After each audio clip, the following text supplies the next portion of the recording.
We take about 20,000 breaths every single day, and honestly, mostly without even thinking about it. But what happens when that effortless reflex actually becomes a struggle? Well, welcome to this explainer. Today, we're diving into the really fascinating, high-stakes career path of a pulmonologist. The experts who literally keep us breathing easy. We're going to unpack the entire journey from your very first science classes all the way to your day-to-day life on the job. Okay, so let's start by establishing what a pulmonologist actually does. Basically, they're the highly specialized doctors responsible for diagnosing and treating diseases of the respiratory system. And actually, scratch that, it's not just the lungs, even though they are obviously central. It encompasses the entire network of organs and tissues that aid in respiration. They are our frontline defense against everything from, say, chronic asthma to severe respiratory infections. They keep our crucial respiratory systems functioning. So, here's our roadmap for this explainer. First, the hook and fit. Then, the educational pathway, the financial realities, the professional landscape, and finally, some real-world inspiration. All right, moving right along to Section 1, the hook and fit. Do you have what it takes? Look, before you even crack open a medical textbook, you've got to ask yourself if you possess a few core traits. First up, do you genuinely like helping others? Because medicine is, at its absolute heart, a lifelong service. Second, do you pay super sharp attention to details while working? Respiratory issues can be incredibly subtle, right? Missing a minor symptom can have major consequences, so precision is absolutely crucial. And third, do you like to analyze complex problems? You're essentially going to be a medical detective, piecing together these tiny diagnostic clues to form a treatment plan. If that sounds like you, well, you've got the foundational mindset for sure. Let's jump into Section 2, the educational pathway. Basically, the climb. So, your academic journey here is going to take place over 3 major escalating steps. Step 1 is building your scientific foundation in high school, completing your 10+2 with a specific focus on physics, chemistry, and biology. From there, you advance to Step 2, which is securing your bachelor's degree, your MBBS. This is the milestone where you officially become a doctor.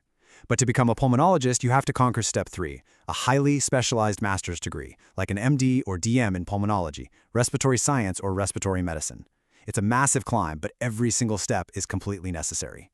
And hey, you don't just waltz into these elite programs either. You have to clear incredibly competitive entrance exams.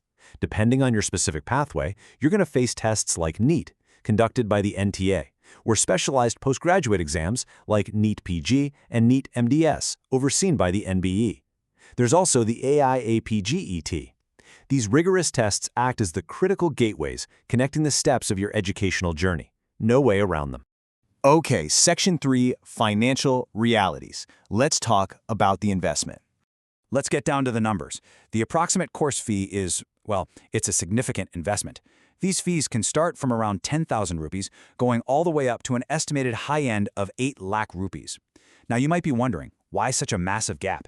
It completely depends on the institute you attend. Government institutes typically sit on the much lower end of that spectrum, while private institutions will definitely push toward the higher end. But let's look at that cost next to your potential return on investment, right? Because the expected monthly income for a pulmonologist is highly rewarding. The approximate salary starts around 83,334 rupees and can reach a very impressive 3,34,000 rupees per month. Now, obviously, these figures change based on experience and location, but they clearly show that the heavy initial investment in your education absolutely pays serious dividends throughout your career. And honestly, the best part is you don't have to shoulder those daunting course fees completely alone. There are several accessible funding avenues out there. You've got robust scholarships available via the National Scholarship Portal that covers central government, UGC, AICTE, state schemes, and institute merit-based ones. If you need loans, the VigilAxMe portal is a fantastic centralized hub guided by the Finance Ministry and the IBA, where all banks provide education loans. And finally, some states like West Bengal, Odisha, and Bihar offer student credit cards with remarkably low interest rates. So the support structure is absolutely there if you just know where to look. Moving on to Section 4, the professional landscape, the day-to-day reality. So your career momentum has a pretty clear expected growth path. You don't just jump into surgery on day 1. You'll start as a medical intern, gaining that essential, hands-on, generalized experience in the wards.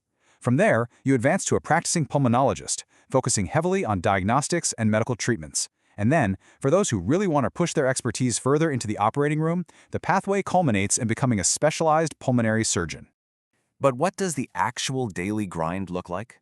Well, your potential workplaces are incredibly varied. You could be in a blistering government or private hospital, a specialty clinic, or even working on the ground with NGOs. And if you've got an entrepreneurial spirit, setting up your own private clinic is a very viable option.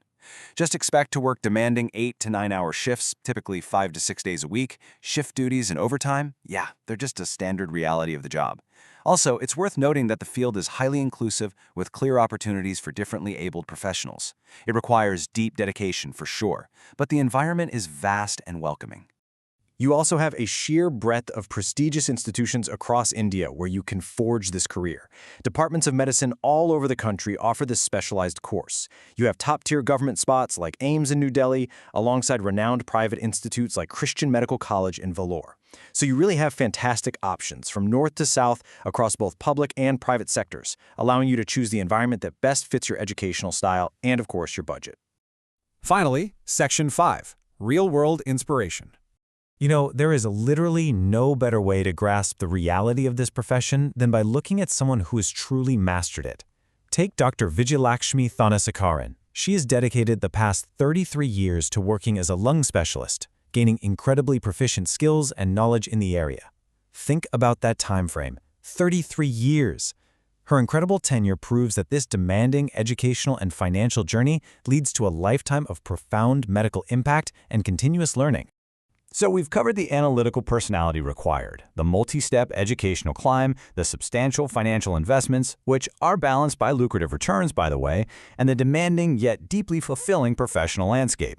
Considering all of this and the ultimate reward of saving and improving lives through respiratory care, we have to ask, is this the roadmap for your future? Are you ready to take a deep breath and begin the journey to becoming a pulmonologist? Thanks for joining me for this explainer, and keep exploring.